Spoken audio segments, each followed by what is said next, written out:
dengan skor 5-1. Dan kita itu adalah era euforia yang luar biasa. Christian Gonzalez, kemudian Irfan Bahdim, dan hampir semua pemain terbaik bermain di 2010.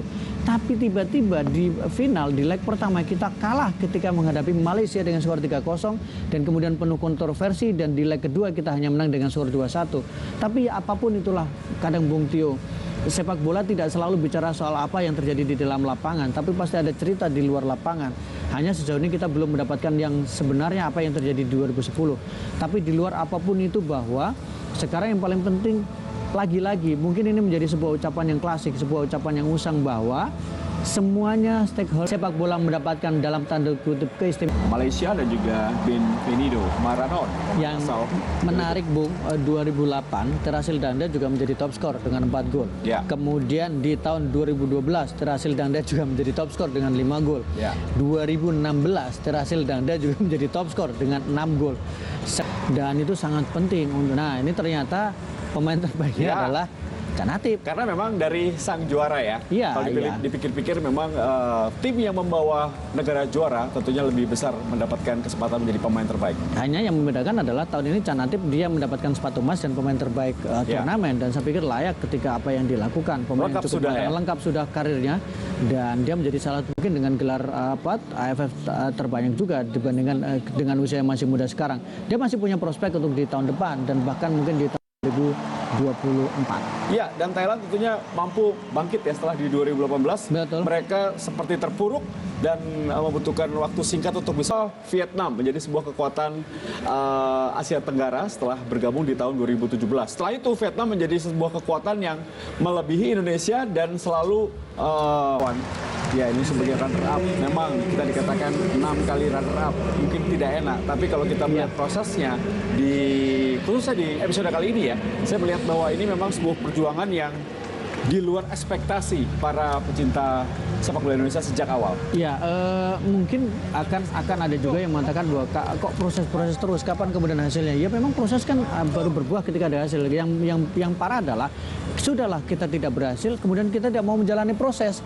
Yang betul adalah kita menjalani proses, hasil kita harapkan kemudian datang kemudian. Ya. Jangan selalu dipetakan bahwa hasil itu harus dilalui dengan proses dulu dong. Betul. Kalau kemudian kita tidak menjalani proses, tidak mulai belajar dari kekalahan, tidak melakukan evaluasi pasca kegagalan, dan kemudian kita bicara target, justru aneh. Yang dilakukan adalah setelah kegagalan demi kegagalan ini, apa yang dilakukan untuk kita kemudian berproses lagi, membuka harapan lagi, membuka asa lagi, tampil di final lagi, bedanya untuk bisa menjadi juara, bukan kemudian dijatuhkan lagi. Proses-proses terkapan juara, enggak, harus proses dulu, kemudian baru bicara soal gelar juara. Baik, kita lihat Witan, kemudian Pratama Arhan, ada Ezra Walian. Ya, salah satu pemain yang banyak dikritik ya. Betul. Karena memang Sintayong melakukan perjudian ketika memanggil Ezra Walian dibandingkan dengan striker yang lain, dan memang sempat menjadi perdebatan juga.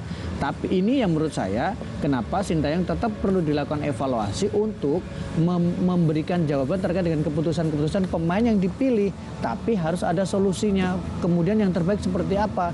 Jangan kemudian ujungnya selalu antara pecat dan tidak pecat. Kalau sudah begitu, ya pilihannya menjadi hitam putih. Bukan begitu. Solusi harus ada solusi untuk kemudian evaluasi, solusi diperbaiki, kemudian baru bicara soal prestasi. Setuju, saya bilang evaluasi untuk mencari solusi sehingga akhirnya ada perbaikan untuk prestasi. Ini sebuah kata kalimat yang sangat baik sekali, quotes dari Bung Ma'ruf El Rumi.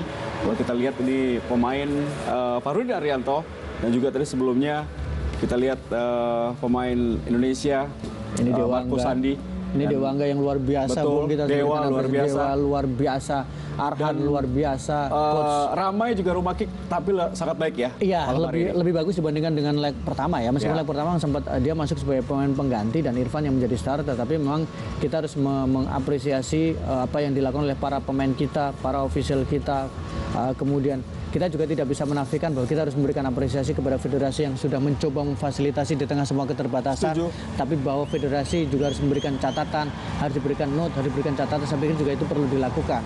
Jadi kritik tetap dilakukan, catatan tetap dilakukan. Tapi kalau ada sisi yang positif, tentu harus kita berikan apresiasi, karena tidak bisa kemudian salah semuanya. Ya.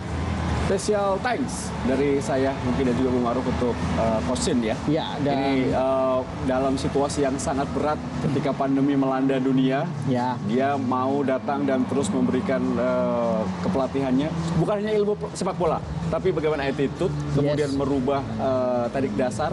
Ya. Dan yang saya lihat adalah bagaimana stamina dan fighting spirit Indonesia jauh meningkat. Iya, soal attitude itu yang penting dan ketegasan yang memang diperlihatkan oleh Sintayong. Dia tidak peduli dengan nama besar karena dia lebih peduli pada taktik yang dijalankan di lapangan. Boleh ada nama Elkan Bagot, boleh ada nama Evan Dimas, boleh ada nama pemain besar sekalipun, tapi ketika tidak sesuai dengan taktik maka tidak diturunkan. Atau boleh dia labeling pemain yang berjuara bersama dengan timnas U16, U19, tapi kalau Biasa dukungan, support, pertandingan hingga penyerahan penghargaan ini untuk sepak bola Indonesia. Sekali lagi terima kasih untuk MSC Group. Ya, kembali kita lihat bagaimana manajer ya ini tampaknya lebih terkenal daripada pemainnya saat ini. Iya, dan lebih terkenal dari pelatihnya ya, terutama di Indonesia. Karena di Indonesia nggak boleh lihat yang bening-bening, Bu. Buat Bung Waro mungkin ya. Ya, kita lihat kembali kali ini. Ya, penghargaan tentunya Canatin. Ini pemain yang spesial, pemain terbaik, cetak gol terbanyak dan juga kapten kesebelasan. Ya, ini luar biasa. Dia melengkapi karirnya dari seorang pemain masih muda, tapi kemudian masih punya potensi yang luar biasa sebagai seorang pemain, menjadi leader, menjadi pilihan utama dari starting lineup dan selalu menjadi pemecah kebuntuan ketika tim membutuhkan tenaganya. Ya, ini Bourdin Pala, salah satu sayap cepat ya. Ini dikeluarkan ketika menghadapi Vietnam dan Indonesia. Memang pemain yang sangat baik, termasuk kalau kita lihat naturalisasi. Bung Maruf, saya lupa. Naturalisasi yang dilakukan atau pemain keturunan yang dilakukan oleh Thailand ini sangat efektif ya? Ya mungkin karena mereka sudah terlihat kualitasnya dan kemudian mereka sudah teruji di kompetisinya ya Bung. Sementara beberapa pemain naturalisasi kita kan beberapa, tidak semuanya, itu sudah melewati masa emas mereka. Karena mereka sudah rata-rata memang sudah berusia di atas 30 tahun. Kemudian ada juga yang pemain bermain di kompetisi luar negeri yang kemudian tidak sepenuhnya bisa dipantau dan kemudian dilihat secara detail day per day mereka, attitude mereka, sehingga mungkin itu bisa juga menjadi perjudian. Ya, Alexander Popping tadi terlihat sangat lega ya. Ini pelatih yang memang seperti yang Bung Ahai tadi katakan sudah cukup lama di Thailand sejak tahun 2012, kemudian menangani Bangkok United, baru tahun ini menjadi pelatih tahun lalu ya 2021 saat ini 2022. Betul, tahun baru Bung. Ya betul, sudah tahun baru. Ini 2021 menangani Thailand. Sepertinya memang sangat tahu kelemahan kelebihan dari sepak bola Thailand dan mampu meramunya menjadi satu tim yang kuat. Hasilnya juara. Iya, dan dia juga bisa beradaptasi dengan lawan yang dihadapi ya Bung. Sebagus apapun pemainnya, sebagus apapun seleksi yang dilakukan, tapi kalau kemudian taktik di lapangan tidak berjalan, jelas itu menjadi sebuah tidak bisa berjalan dengan maksimal juga. Dan ini menurut saya menjadi pencapaian yang luar biasa, debut sebagai pelatih timnas, sebagai pelatih kepala timnas ya. Dia bersama dengan Thailand dan kemudian langsung memberikan gelar juara, ini menjadi sebuah apresiasi. Dan ini sepertinya dia dalam wawancara mengatakan bahwa dia memang tidak pernah ganti kemeja ya Bu, yang mesti dicuci. Itu katanya sugesti. Iya, sugesti juga. Kalau di kita mungkin ada kliniknya ya. Ya, dan kita juga informasi kepada pemirsa bahwa dua pemain dari Thailand, Terasil Dangda sudah menciptakan 19 gol dan juga Adisak Raison sudah menciptakan 11 gol. Ini menjadi top scorer sepanjang masa ya dalam catatan FF Cup yang sudah memasuki episode ke-13. Kita akan melihat tentunya ini 300.000 US dollar. Itu apresiasi yang diberikan untuk AFF Suzuki Cup 2020 dan kembali Thailand menjadi juara untuk 6 kalinya 1996 kala pertama piala ini digelar, kemudian tahun 2000, 2002, 2014, 2016 dan 2020. Mereka menjadi runner-up 3 kali 2007, 2008 dan 2012. Sekali lagi selamat untuk Top 11 Gajah Perang Thailand yang kembali menghabiskan diri mereka menjadi Raja ASEAN. 6 gelar yang tentunya hanya didekati oleh Singapura hanya 4 gelar.